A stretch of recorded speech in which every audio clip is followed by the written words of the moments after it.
पक्ष्यांच्या आवाजानेच माझ्या की नाही दिवसाची सुरुवात होते आणि त्याच्यानंतर बागेतला की नाही फेरफटका.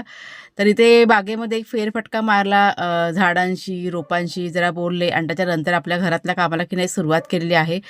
सगळ्यात आधी चूल पेटवायला की नाही सुरुवात केलेली आहे. त्याच्या आधी लाकडं चुलीत लावून घेतली, चूल पेटवली आणि हे जे भांडं आहे ना पाण्याचं, त्याला राख लावून घेतली, काळं नको पडायला त्याच्यासाठी, आणि पाणी भरून घेतलं.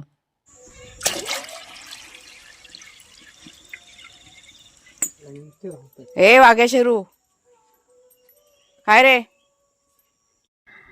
आज आम्हाला बाहेर जायचं होतं, त्याच्यामुळे घरातली कामं पटापट आटपली. जेवण मात्र करायचं बाकी होतं आणि 2 तासामध्ये घरी निघून आलो. घरी आल्यानंतर इथे जेवणाची बघा तयारी सुरू केलेली आहे. फारसं असं काही केलं नव्हतं, फक्त डाळ भाताचा कुकर लावला होता आणि इथे डाळ फोडणीला घालून घेतली.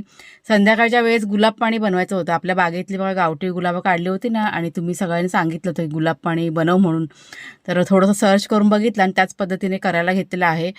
गुलाबाच्या पाकळ्या स्वच्छ धुवून घेतल्यात. त्यात आहे ना म्हणजे पाकळ्या डुबतील नाही इतकं पाणी टाकलंय आणि हलकंसं गरम करून झाकण लावून ठेवलं आणि गाळून घेतलेलं आहे. गॅस चालू आहे, रात्रीचं जेवण चालू आहे बनवायचं.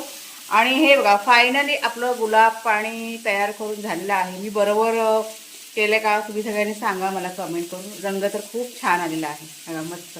आता एका काचेच्या बॉटलमध्ये भरून ठेवते. गुड नाईट सगळ्यांना.